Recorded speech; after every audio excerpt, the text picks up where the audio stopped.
first, we're going to talk about wildlife killing contests in New York.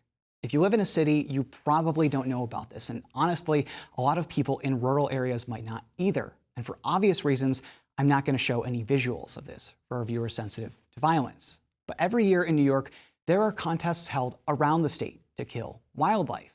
And no, we're not talking about regular hunting, where you go out for a day, maybe with a few friends during the regular hunting season. These are contests, sometimes with prizes, where the goal is often to kill the most animals, or a certain kind of animal. And for the past several years, lawmakers who oppose those contests have tried to pass a bill that would ban them. And this year, that finally happened. So now it's up to Governor Kathy Hochul to either sign the bill and ban the contests or veto it and keep them going. But there's also been a lot of misinformation about the bill, with critics saying it targets hunting writ large. It does not, by the way. And we'll add a link to the bill on our website in case you want to read it yourselves. But we also wanted to go deeper and explain how the bill would work and what it would actually do. So this week, we turned to Brian Shapiro, New York State Director of the Humane Society of the United States, to learn more. Brian, thank you so much for being here. I appreciate it. Thanks for having me, Dan. Of course, anytime. So these wildlife killing contests are not new in New York, and this bill is also not new in New York. It's been around for at least a few years now, but it passed both chambers this year, meaning it now goes to Governor Kathy Hochul. Was there anything this year that you think prompted the bill to finally gain enough support to pass? I think there's two factors in it seeing this bill pass with bipartisan support in both houses, and now, as you mentioned, it will be called by Governor Hochul. The first one is more people have become aware of this. This is not just the Humane Society of the United States focusing on this. There's many other groups. There's so many different stakeholders that are highlighting this. So, concerned by the public as the public becomes more aware of these cash for wildlife competitions. I think another turning point was in 2020 when the HSUS released an undercover investigation of the state's largest wildlife killing contest, which occurs in Sullivan County, New York. Very graphic, and our investigators found that the animals were thrown into dumpsters. And by getting this information out, I think also elected officials, a lot of the legislators that I spoke with, their first reaction was, I can't believe this is allowed. And it is allowed. And I think those are the two main factors as to why we saw this finally move. I'm going into my 12th year as the state director, and this has always been on the plate as one of the bills that I've been working on. Can you kind of lay out what kind of contests this bill is targeting? Because I think there is some misinformation, some confusion that it's targeting hunting writ large, which it's very much not doing. So can you lay out what would be banned under this bill if it's signed? Excellent. So yeah, this is not Sunday hunting with the family. This is not traditional hunting that many of us are accustomed to, those of us who come from rural areas or have spent time in rural areas.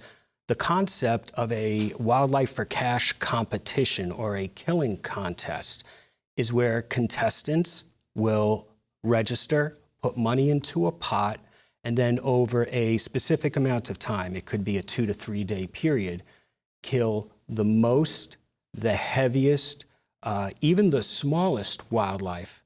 Now, this could be a fox, it could be a woodchuck, it could be a coyote, which are often the most targeted victims in these contests. And then at the end of the contest, the animals are either counted or weighed and then discarded as so much trash. This is not a wise use of our wildlife resources. This does not include bear, deer, or turkey, as these species are not included in what we know as wildlife killing contests. They are already highly regulated by the New York State Department of Environmental Conservation. There are regulations for reporting the number of these animals that are taken within the hunting seasons. So many of these animals that we see, they do not have bag limits, and one can hunt as many as possible. And that's why we see so many of these animals used in these fringe competitions. This does not affect any bag limit or hunting season. This legislation, the focus is on one thing, and that is to stop the use of our shared natural resources, our wildlife resources, held in public trust for all the people of the state, simply for cash and prizes. That is the only thing it would do, and New York could be the 9th state to put this prohibition in place. You know, there are some people that will be watching this right now and ask, why is this a bad thing? Why are these contests bad? Why should we ban them? What would you say to them? I would look at it from, I would share a number of things. The first one, as I mentioned earlier, wildlife is held in public trust for all the people of the state. So when we hold extreme competitions, who could kill the most wildlife or the heaviest wildlife, beyond the ecological impacts of that, that kind of flies in the face of the public trust doctrine. I'll give you an example. Having been in this field for many years, I work very closely with a number of wildlife rehabilitators across the state. Now, when one is licensed by the state as a wildlife rehabilitator, someone who, they are unsung heroes, people who will get called, I found an injured squirrel, I found an injured I called one bird. 2 weeks ago about a bird in my yard, and they gave me excellent advice. That individual, during their licensing process, was clearly told wildlife belongs to the state, the people of the state of New York, and cannot be kept and sold. So, there is a precedent for that. And also, in New York does not allow bounties. A state entity does, it's in our laws, our ENCON laws, cannot offer bounties. So, these are a number of the reasons why there's a focus on this. And, the other part of this is, honestly, the basic cruelty of this. To have contests where there is not a use, it's a wanton waste of these animals. One contest in Greene County is referred to as the Crow Down.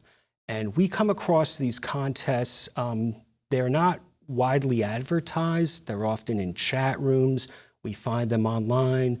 People will send us posters. For this particular Crow Down, money from the pot is being offered for animals, the poster says dead or alive. So, this is something that is not keeping with fair chase, the ethics and the norms of traditional hunting, and that's why we have strong support from members of the hunting community, wildlife rehabilitators, veterinarians, farmers, and the list goes on. Who are the people that will be enforcing these laws? As I hear you say about, where you find these events, they might be organized in a Facebook group or through a text message chain. So yes. A lot of people just may not know that they're going on. Who are the people who are going to be tasked with enforcing it? Are they local police? Is it the DEC? Excellent question. What we've seen in other states where this bill has passed, this is not something where we have ENCON police out like marching through the woods. We've seen when it is made, when it's prohibited, the contests stop. Because this is, if someone wants to go out, and let's say there's a species, fox, coyotes, where there's no bag limit, within season, one can hunt. That is their tradition, to hunt these animals according to what the bag limit is. Yeah. But as far as the contests themselves go, they're taking these animals, and this is not a wise use of our shared resources. Some people who are opposed to this bill in the legislature, when they were speaking on the floor, really seemed to single out coyotes specifically, saying, well, if we can't hunt as many coyotes, then perhaps they may kill more sheep or more chickens on people's property. And for some people, that's their livelihood. What would you say to those people? So, these are emotional arguments, right. And I understand until someone knows and understands this, what a lot of the contestants have been doing is saying this will end hunting, that there is a slippery slope.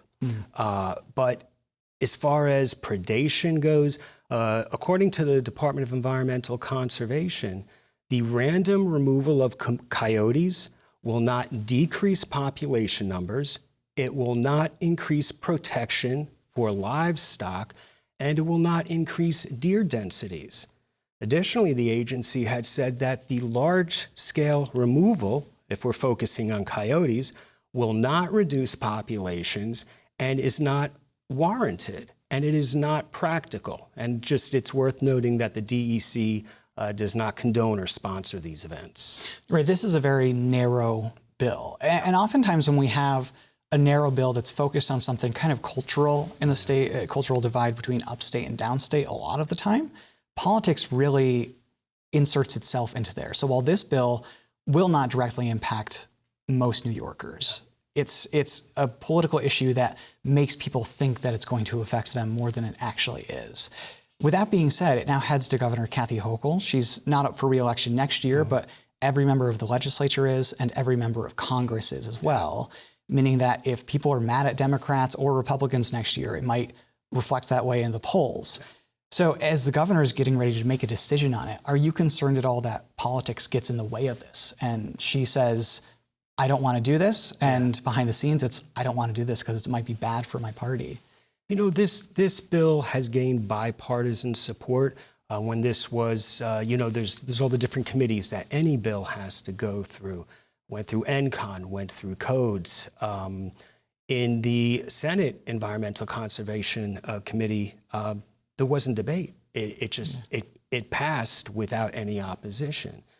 So far as, the politics of this, we feel this is a popular piece of legislation. It has public support. The HSUS, partner organizations such as the Adirondack Council, New York State Wildlife Rehabilitation Council, and other groups, we feel it's actually a popular piece of legislation and that it is something the governor should look forward to signing and supporting as soon as possible. And it's a bill that we will certainly be watching in the next couple of months as the governor considers it. Brian Shapiro, New York State Director of the Humane Society of the United States. Thank you so much. Thanks for having me, Dan. Hochul has until the end of the year to make a decision on that bill. We'll let you know when she does.